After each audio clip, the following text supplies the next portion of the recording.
आज की वीडियो में करेंगे हम प्रश्नावली 7.1 प्रश्न संख्या 6 का भाग 3। देखो इसमें ये 4 बिंदु दिए हुए हैं जो कि चतुर्भुज के बिंदु हैं, मगर इन्हें मैंने अपनी तरफ से बिंदु ए बी सी और डी मान के लिख लिया। तुम चाहो तो इनको बदल सकते हो, P Q R A B C जो तुम्हें ठीक लगे। अब देखो हमें ये इस तरीके से चलना पड़ेगा। ये एक चतुर्भुज के है ना, ये भी पॉइंट बिंदु ए बी सी डी। अब हमें पहले इनकी ये वो निकालनी पड़ेगी दूरी, ए बी की, बी सी की, सी डी की। उसके बाद हम देखेंगे आगे क्या करना है। हमने पहले हम देखो यहाँ निकालते हैं। हमें पहले क्या पता है, ए बी की दूरी निकालने जा रहे हैं तो यहाँ लिखेंगे ए के बिंदु। ए बराबर कितना दिया हमें 4 और 5, और बी बराबर कितना दिया है 7 और 6।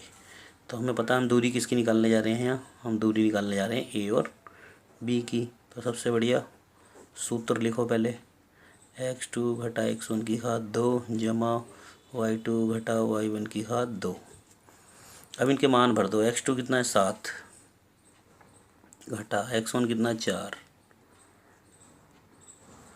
y2 6, y1 5। अब तक तो पता चल गया होगा प्रैक्टिस कर करके कि ये x1 होता है। यहाँ लिख देता हूँ मैं, ये x1 है, ये y1, ये x2 और ये y2। अब यहाँ करो जी, 7 में 4 गए 3, 3 की घात 2 जमा 6 में से 5 गए 1। अब ये दोनों ही जमा की संख्या बचेंगी क्योंकि दोनों ही संख्या जमा की हैं। तो देखो 3 की घात 2 का मतलब 9 और 1, 1 की घात 2 का मतलब 1। तो कितना आ गया हमारे पास 10। इसका तो कोई वर्गमूल होगा नहीं 10 का, तो इसे इतना ही छोड़ देना। अब हमने क्या निकालनी है दूरी, ए बी निकाल लिया, हम निकालेंगे बी सी की। तो यहाँ लिख लो बी, बी के बिंदु यानी 7 और 6, और सी के बिंदु लिख लो। सी के कितने हैं 4 और 3। इसमें भी चाहे तो ऐसे बता देता हूँ तुम्हें, x1 y1। एग्ज़ाम में पेंसिल से लिख देना, बाद में इरेज कर देना। ये y1 और ये y2। अब हमने क्या दूरी निकालनी है बी सी की। यहाँ लिख दो सूत्र, x2 घटा x1 की जमा y2 घटा y1 की घात 2।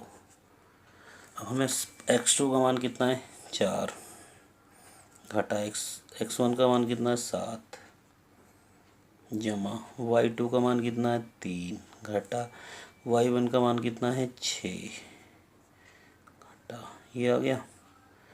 अब जी 7 में 4 गए 3, मगर घटा के बचेंगे क्योंकि घटा की संख्या बड़ी है।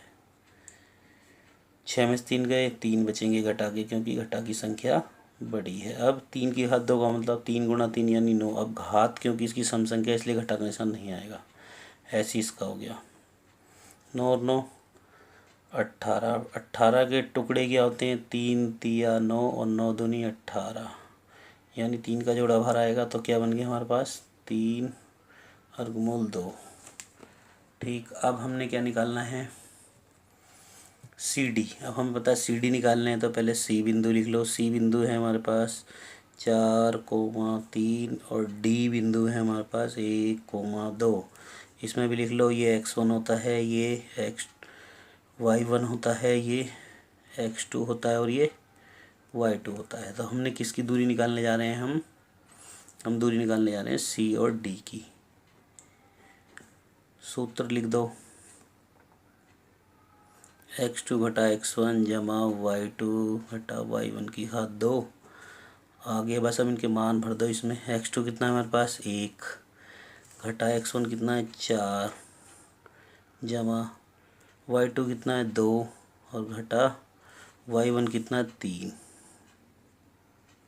3 है। अब 4 में से 1 गया घटा के 3 क्योंकि घटा की संख्या बड़ी है।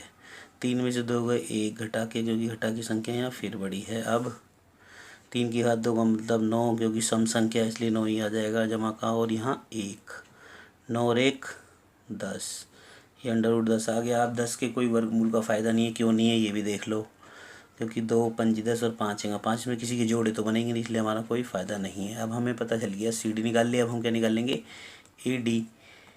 अब ए डी के निकालने जा रहे हैं तो हमारे पास बिंदु क्या क्या लिखे होने चाहिए ए और डी। तो यहाँ लिखो ए बराबर है हमारे पास जी 4 और 5 और डी बराबर है 1 और 2।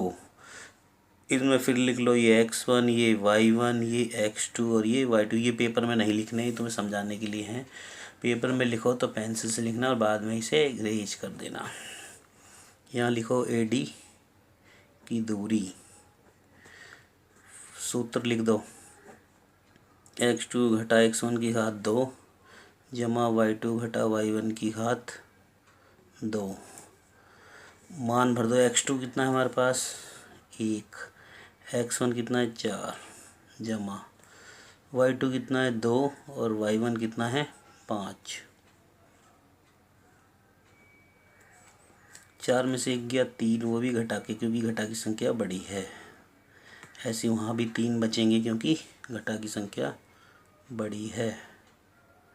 अब 3 की घात 2 का मतलब 9, सम संख्या है तो घटा खत्म। ऐसे यहाँ 9 और 9 18।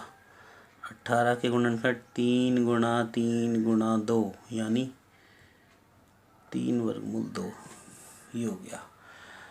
अब इसमें हमने चारों भुजाएं तो निकाल ली। अब इसमें ज़रा एक बार देखो, या लिख के बताता हूँ मैं तुम्हें। देखो हमने जो AB निकाली है, AB की जो हमारी दूरी आ गई वो आ गई 10, यानी मैं यहाँ लिख सकता हूँ 10, ठीक है। BC जो हमने निकाला है वो आया √3√2। फिर हमने निकाला है यहाँ CD, वो आया 10, ये आ गया हमारा √10।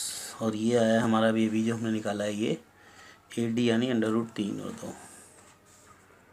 ये देखो इसकी आमने सामने की भुजा बराबर आ रही हैं। अभी तक इसकी आमने सामने की भुजा बराबर आ रही हैं। अब हमें इसके विकर्ण भी निकाल के देखने पड़ेंगे। अगर इसके विकर्ण बराबर नहीं आते हैं तो ये क्या बन जाएगा हमारा समांतर चतुर्भुज, क्योंकि समांतर चतुर्भुज में सामने की भुजाएं बराबर होती है, उनका विकर्ण भी बराबर नहीं होता। अब हमें ये पता है कि विकर्ण कौन कौन है हमारे पास, ये A और C और B और D। तो हमें A और C के पहले बिंदु लिखने पड़ेंगे, फिर B और D के। अब मैं डायरेक्ट करता हूँ, समझते जाओ। अब देखो हमने लिखना है A और C के, तो यहाँ लिखेंगे हम A बराबर क्या है हमारे पास 4 और 5। C बराबर कितना है हमारे पास 4 और 3।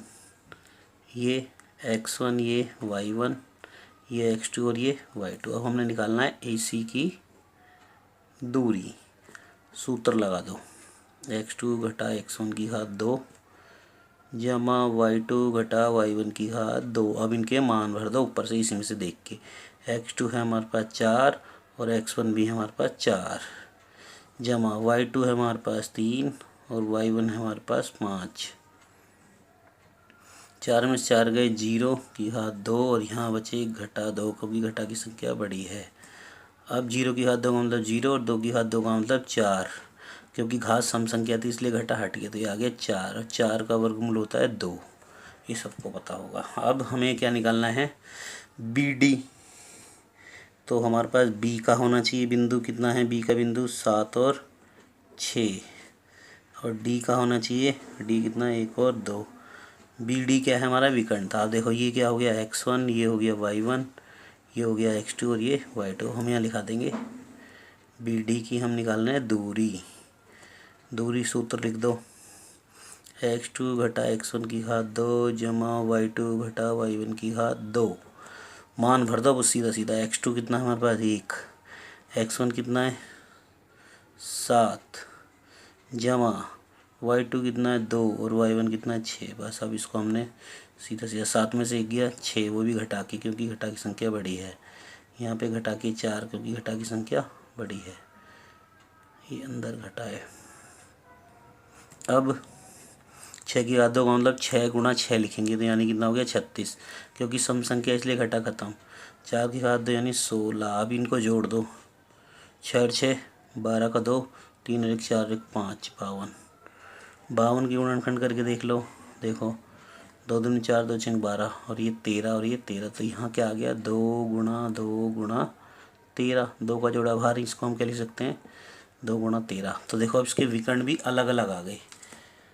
मतलब अगर हम AC की बात करें तो वो निकला है हमारा ये 2 निकला है, और ये तो ये विकर्ण भी अलग अलग है। तो हमने यहाँ लिख देना है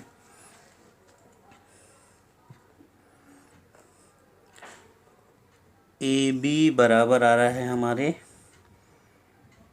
BC OCD के, कोमा बी सी बराबर आ रहा है ए डी के, लेकिन विकर्ण ए सी बराबर नहीं है विकर्ण बी डी के। तो लिख देना अतः चतुर्भुज ए बी सी डी समांतर चतुर्भुज है। इस तरीके से हमारा ये प्रश्न समाप्त होता है। आगे का प्रश्न हम अपनी अगली वीडियो में देखेंगे।